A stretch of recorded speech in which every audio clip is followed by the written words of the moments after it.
Ladies and gentlemen, Seraph, a sort of 2D platformer made by Dreadbit Limited.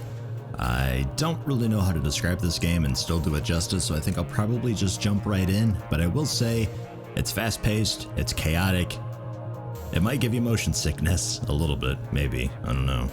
Play that one by ear.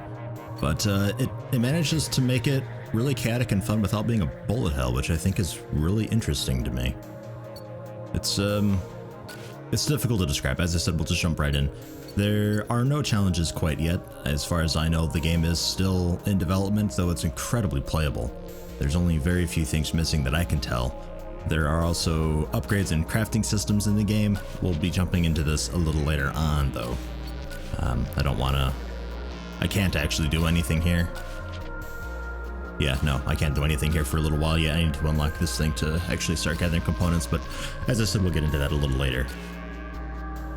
The game does have a bunch of different difficulties that are available straight at the start, as well as a speedrun mode and a Twitch mode, which is fantastically interesting. Basically, people vote to see if you get fucked over or blessed in the future in the game, which I think that's really kind of a cool thing that the game is actually made for Twitch streaming. It's nice, the developers seem to know what they're doing.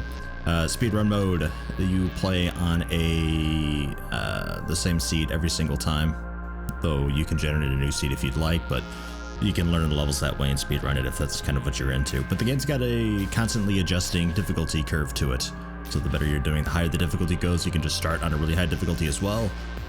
As the difficulty increases, the monsters you fight gain different abilities and all sorts of general difficulty things, so we'll probably just go on standard. I've only played this for about an hour just to learn it a little bit, so I'm not going to pretend to be like, super MLG with it, and no, not at all.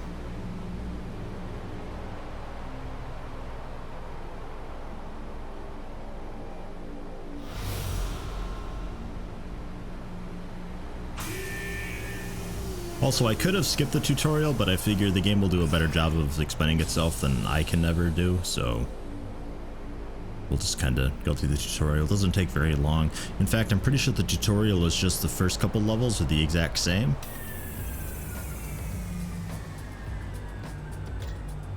Except you get little tooltips and stuff on the left to help explain things for you.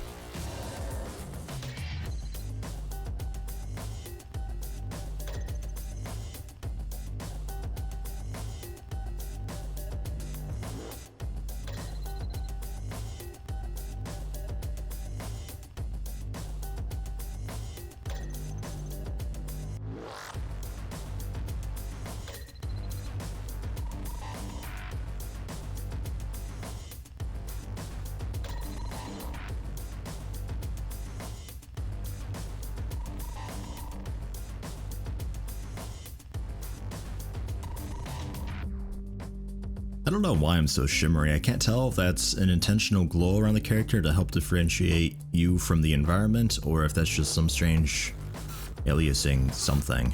I'm not sure. Oh, I should also note, I am playing this with controller. If you play it, I highly recommend controller. You can play it with keyboard, but it's a little bit awkward. So the weapon that we just picked up here, it is Pistols Mach 1. You can see on the bottom right corner there, also the infinity symbol because we have infinite ammo.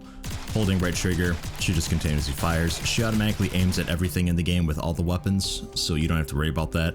More of the emphasis is on the acrobatics of the game. You can do a double jump thing. You can do wall slides, wall jumps. You can do wall climbing if you'd like. There is a dash ability up on the top left corner there. There's my level and health and all that jazz. There are those two little things there for left trigger. That is a dash ability that I can do in any direction that I choose. They provide me with invincibility frames, so while I'm sort of all glowy and all that, I can't take damage, so it's a really nice evasive thing. And then there's also the Xing on the bottom. We'll get into those a little bit, but for the time being, it just goes boom. We don't have to worry about that for a little while.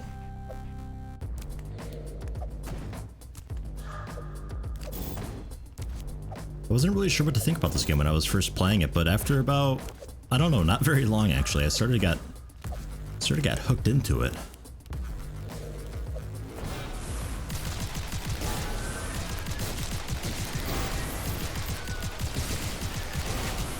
Very basic enemies here. They can get the jump on you sometimes during the chaos, but for the most part, I'll leave this guy alive so I can show it off. Just a little attack icon appears over his head and they just do a really simple lunge. Very easy to avoid.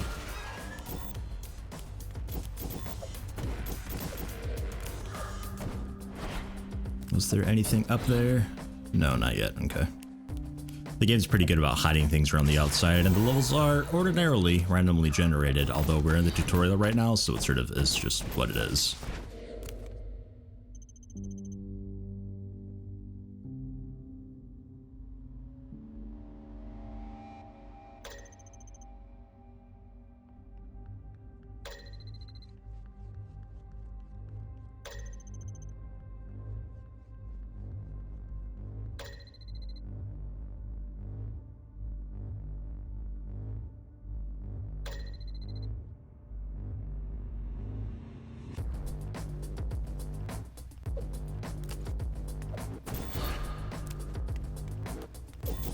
And there's the thing about the motes, basically just experience and stuff like that.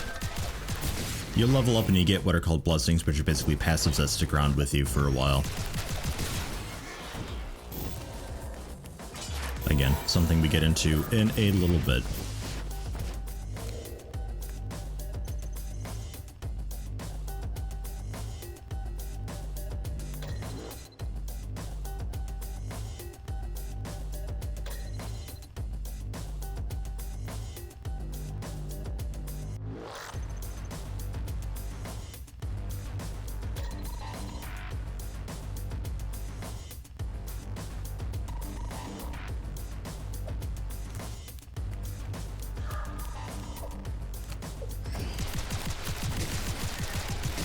There's the bit about death. You can unlock checkpoints, they're usually just behind a locked door, they're not actually that hidden. And this is the blink thing that it's talking about, is that yellow glowy teleport maneuver. Very useful. I'm sort of playing like ass for this first bit here, just to get through it. There's really no threat at all whatsoever, so it's just kind of blah. Again, I figured the game would be better about explaining the mechanics than I could ever do.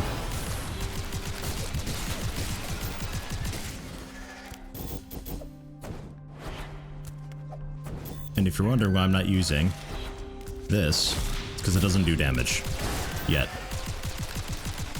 You can make it do damage with certain blessings.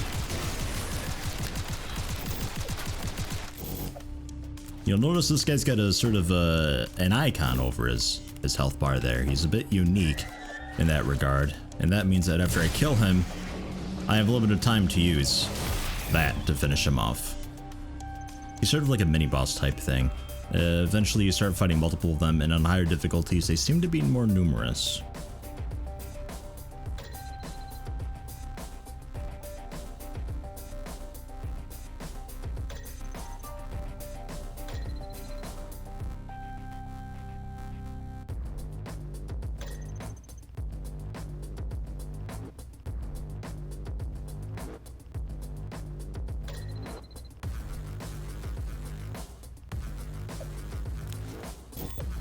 And it should be noted also that some of those guys that I just killed have multiple sections to their health bar.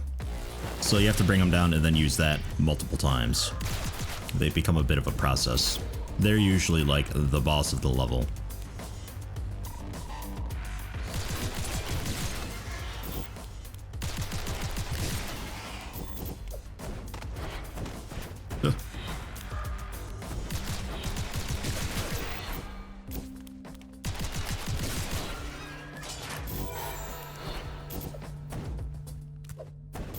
The chests, as I'm sure you've noticed, just have a bunch of stuff. Yellow chests tend to heal you. I think the other ones are blue chests that just give you a bunch of experience, and sometimes ammo for other weapons that you find. These basic pistols that I have are the only gun that I'm aware of that have infinite ammo.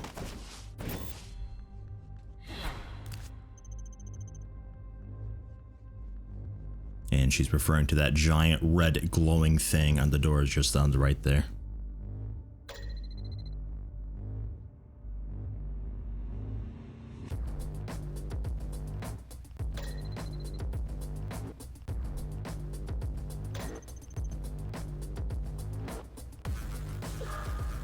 right? Maybe the blue ones have health too. Not sure on that. The chests do have different colors. I'm not sure which ones do which.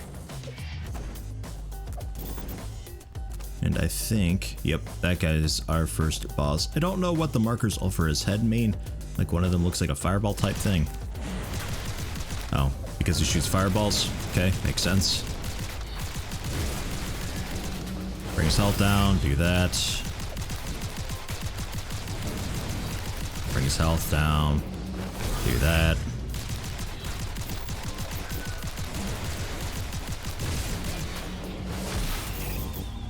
Ta-da! By no means is it always that easy. The game gets much, much more intense later on, I promise. Again, tutorial.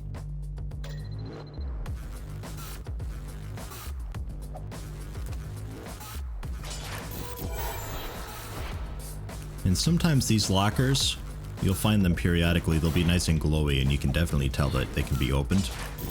Those are what contain weapons. Weapons are randomized, and later on we can craft different weapons, and that'll allow us to find them. I did just to confirm there wasn't a way up here, right? Okay, good. Crafting weapons and stuff like that allows us to then find them in lockers in the game. But all the weapons aside from the basic pistols have limited ammo, so it tends to be a type of thing where choose your shots carefully.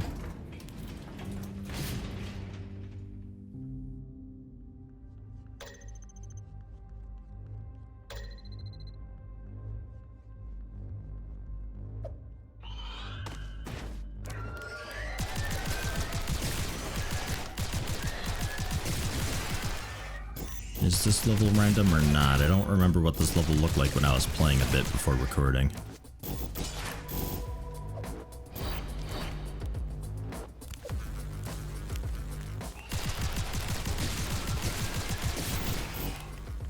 I'm not sure what to really compare this game to. If anybody has an idea of like an easy game to compare this to, let me know. I'm really at a loss.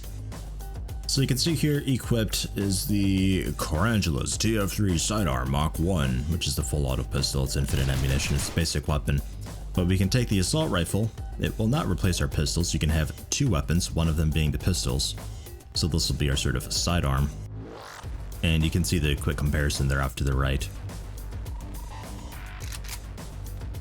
I can now press the right button to switch between pistols and assault rifle. Assault rifle is basically the pistols, but they shoot really quickly. I think it was a little less accurate and did not a whole lot of damage, but it really chews through the basic guys.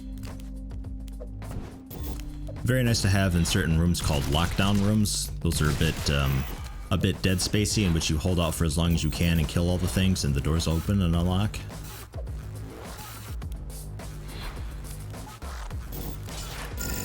I don't know if we encounter one of those pretty soon or not.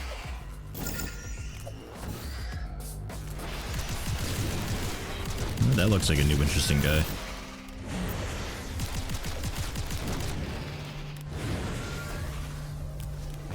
Basically, as you can see there, they just shoot fireballs, they fly. They're really basic and simple, but they can really get the jump on you when you're not paying attention if they're off to the edge of the screen. Maybe you're dealing with these guys and they're just over there shooting down fireballs, but again, you can always dash at any time in any direction and you're invincible for the duration. So it's really not that bad.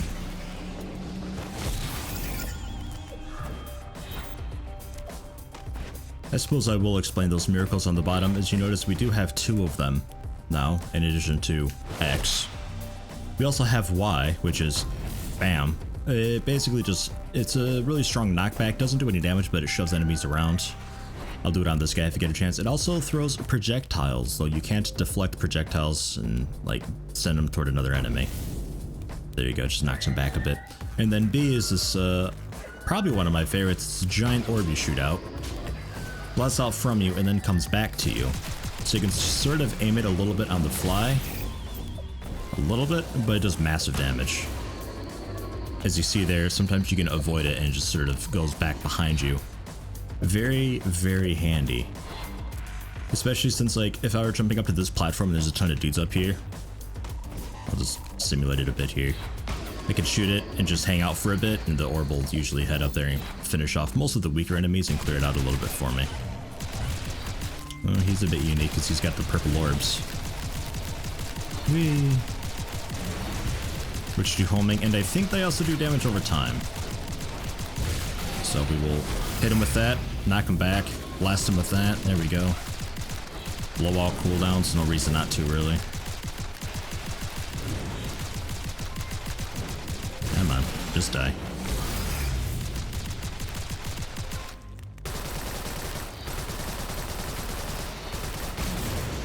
Ow. Got too close and he shut off his fireball and just hit me right away.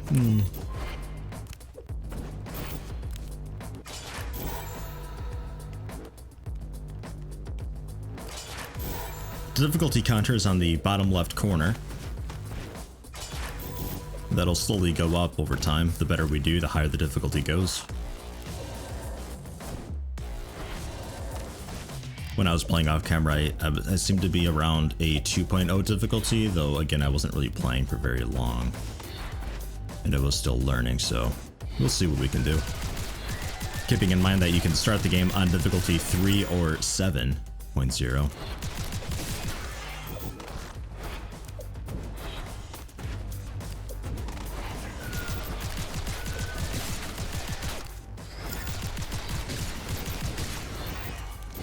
Want to be here.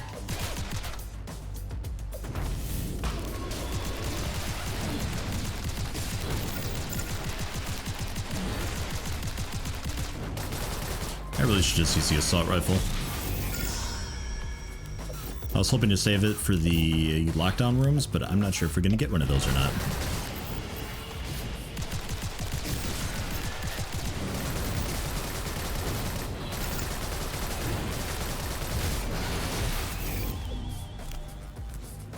Revolvers, Mach 1. Revolvers got me excited because they function completely differently to the rest of the weapons, whereas normally you would hold down the right trigger to shoot these, you actually, if you hold down the right mouse button, wow.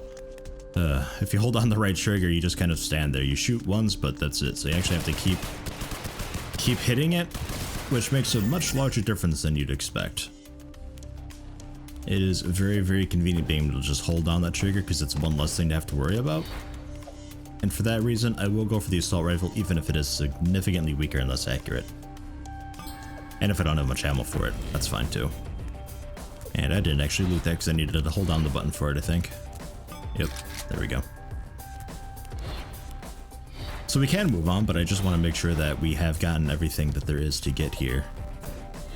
I'd like to get as much experience as I possibly can to start with so we can move on and upgrade our blessings and stuff like that. But it looks like that is the end of it.